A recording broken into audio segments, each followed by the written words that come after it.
ce séisme. Jamais une secousse d'une telle intensité n'avait frappé la Birmanie depuis des décennies. Secousse de 7,7 sur l'échelle ouverte de Richter qui a provoqué des scènes de panique jusqu'à des centaines de kilomètres de là, jusqu'en Thaïlande. Le dernier bilan pour la seule Birmanie, plus de 1000 morts et 2400 blessés. Léa Morel. Les habitants ont réquisitionné une pelleteuse. Mais c'est pas à pas, à la force des bras, qu'ils évacuent les décombres et progressent dans le bâtiment effondré à la recherche de survivants. L'espoir d'apercevoir une silhouette, d'entendre la voix d'un élève sous les décombres de cette école. Mandalay n'est plus qu'un champ de ruines. J'étais chez moi au moment du tremblement de terre. C'était assez effrayant.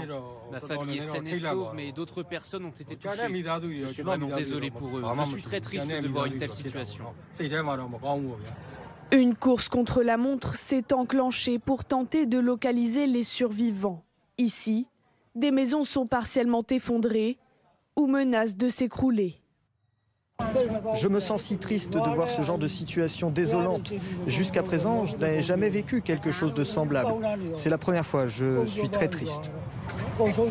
À 1000 km de là, les secours thaïlandais ont déployé des drones à imagerie thermique pour détecter des signes de vie sous cette montagne de gravats et d'acier. À proximité de l'immeuble effondré, des familles angoissées attendent des nouvelles de leurs proches depuis près de 24 heures. Beaucoup de mes collègues se trouvent sous les débris et de nombreuses personnes sont ici en train de mourir. Maintenant, j'attends ici avec leur famille dans l'espoir de voir quelqu'un en sortir vivant.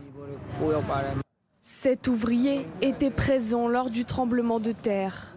Il a réussi à s'échapper, mais son frère, lui, est toujours porté disparu. Voilà pour les premières images fortes. Dans un instant, nous retrouvons Thierry Rudolph. Merci d'être avec nous. Vous êtes habitant de Bangkok. Je me tourne vers vous dans un instant, comme je me tournerai vers Ludovic Pingano. Bonjour. Bonjour. Ancien pompier expert en gestion de crise et fondateur du cabinet Atrisque. Mais avant cela, Benjamin Dubois. Rebonjour Benjamin. Bonjour. On va venir sur ce séisme, son origine, où il s'est produit et où se trouve l'épicentre. Eh bien, Ronald, l'épicentre, il se trouve à côté de la ville de Sagaing, près de Mandalay, en plein cœur de la Birmanie. On va le revoir sur cette carte. Ce séisme, il a eu lieu sur une grande faille, la faille de Sagaing, l'une des plus grandes d'Asie du Sud-Est. Elle fait plus de 1000 km de long. Elle part de la mer au sud de la Birmanie et elle termine tout en haut, tout au nord du pays, dans la terminaison est de l'Himalaya. C'est une faille majeure qui se situe exactement entre deux plaques. Vous le voyez, à l'ouest, la plaque indienne, et à l'est, la plaque eurasiatique. Cette faille, elle se déforme à une vitesse moyenne de l'ordre de 2 cm par an. Et là, ce qui s'est passé, eh bien, c'est que ces deux plaques, elles ont frotté l'une contre l'autre. Il y a une faille coulissante, l'une est passée sous l'autre, et ça a donc entraîné ce séisme. La durée totale de la rupture est proche d'une centaine de secondes, presque 2 minutes. C'est exceptionnellement long pour un séisme continental. Je reprends vos mots, Benjamin. C'est exceptionnellement long et ce séisme a été également extrêmement puissant. Oui, séisme de magnitude 7,7 à une profondeur faible, seulement 10 km. Mais il a été particulièrement puissant pour être ressenti à 1000 km de là, à travers la Thaïlande, notamment dans la capitale Bangkok, mais aussi en Chine et au Vietnam. Ces secousses, elles ont provoqué des scènes de chaos et de désolation. On le voit sur ces images. Il faut comprendre que plus un séisme est puissant, plus les ondes qu'il propage sont de basse fréquence, ce qui impacte les plus grands bâtiments et moins les petits. La terreur des habitants, c'était aussi de revivre ce qui s'était passé en 2004 avec le tsunami qui avait ravagé l'Indonésie, le Sri Lanka et les côtes thaïlandaises et indiennes. Il n'y a pas eu ici de tsunami car l'épicentre se trouve loin des côtes, mais il n'est pas à exclure qu'il puisse y avoir des répliques de ce séisme dans les heures ou les jours qui viennent. Merci beaucoup Benjamin. Ludovic Pingano, il y a deux théâtres principaux. Il y a celui que l'on voit beaucoup parce qu'il est facile d'accès, c'est Bangkok, on va y revenir avec notamment cet immeuble. Et puis il y a ce que l'on voit moins parce que c'est plus difficile d'accès et qui a une junte au pouvoir, c'est la Birmanie. De ce que vous connaissez de la Birmanie, de son urbanisme, de sa pauvreté, de sa topographie, quels sont les risques et quelle peut être l'ampleur des dégâts, quelles sont les priorités aujourd'hui ? Les priorités sont toujours les mêmes. Hein. C'est accéder le plus rapidement possible aux éventuels rescapés qui seraient encore coincés sous les bâtiments. Alors effectivement, la Birmanie est un pays particulièrement pauvre. Ceci dit, il y a également des immeubles. Alors ça vient d'être dit très justement par Benjamin. Ce sont, dans le cadre de ce type de séisme, les plus grandes structures qui sont effondrées. Et donc, il faut aller chercher les éventuels survivants, sachant qu'il y a des possibilités de réplique et qu'à partir du moment où on veut rentrer sous les décombres pour aller chercher des survivants, encore faut-il arriver à les localiser, eh bien c'est tout aussi dangereux parce que ces décombres risquent de s'effondrer. Mais comment on travaille? C'est maison par maison, immeuble par immeuble, commune par commune? Comment ça s'organise? C'est extrêmement complexe. Imaginez déjà juste un immeuble qui s'effondre. L'organisation des secours est déjà extrêmement complexe et extrêmement longue. Il faut vraiment y aller de façon extrêmement pointilleuse. Là, ce sont des milliers d'immeubles qui sont concernés. Vous imaginez bien que le dimensionnement des secours ne permet pas de pouvoir accéder à tout le monde, donc il faut prioriser, chercher les victimes qu'on entend et aller chercher prioritairement celles qu'on est en capacité d'aller chercher. Malheureusement, ce ne sera pas le cas pour tout le monde. Est-ce que ça complique? La réponse est un peu dans la question, mais le fait que la Birmanie n'est pas un pays démocratique, des militaires, guerre civile depuis 3 ans, pays pauvre et catastrophe naturelle. C'est l'addition de ce qu'il y a de pire dans une situation comme celle-là?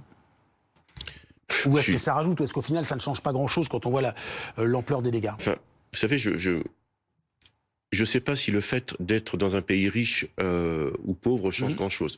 La seule vraie grande différence, c'est la capacité des bâtiments à supporter ce type de séisme. C'est le cas aujourd'hui dans les grandes villes qui sont soumises à ce type de risque et où, sur le plan architectural, sont des pays modèles. Au Japon, on est très habitué à ça, par exemple. Exactement.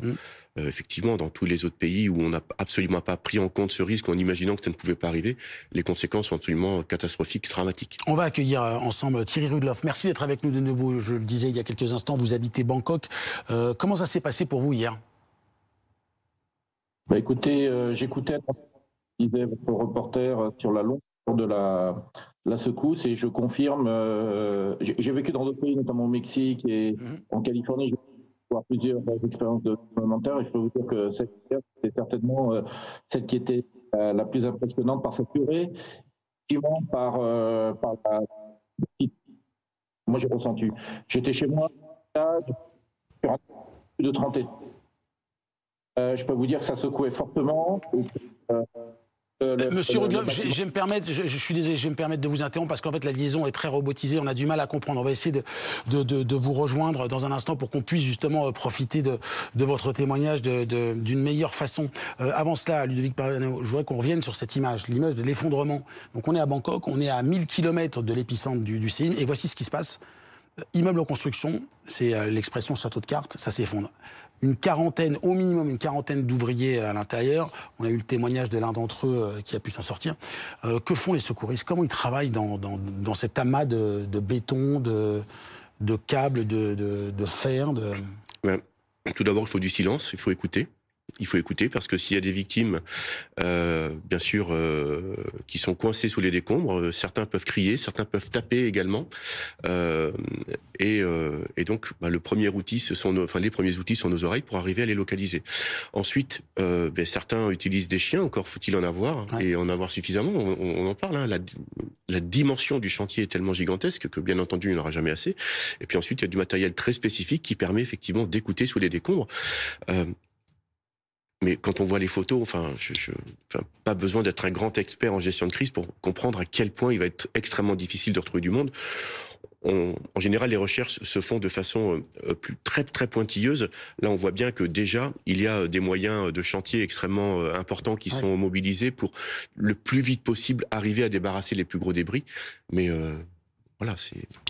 Une tâche extrêmement compliquée que nous suivrons évidemment. Merci beaucoup Ludovic Pagano. J'en profite pour accueillir Michel Simès. Merci d'être avec nous.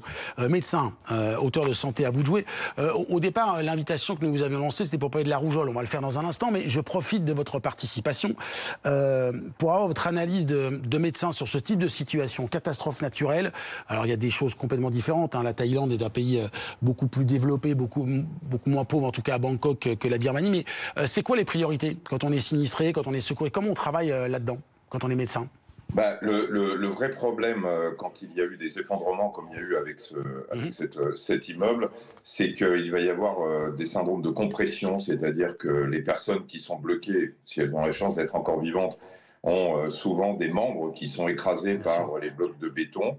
Et tout le problème, et tous les sauveteurs connaissent très très bien cette situation, c'est qu'on ne peut pas lever la compression par un bloc de béton comme ça parce que des toxines se sont libérées dues à l'écrasement musculaire, et que si vous levez brutalement la compression, le bloc de béton, eh bien ces toxines vont circuler immédiatement dans l'organisme et peuvent entraîner la mort. Donc il y a un vrai souci. C'est pour ça que malheureusement on est parfois obligé d'amputer pour éviter justement qu'il y ait ces complications. Merci beaucoup pour cette explication très claire.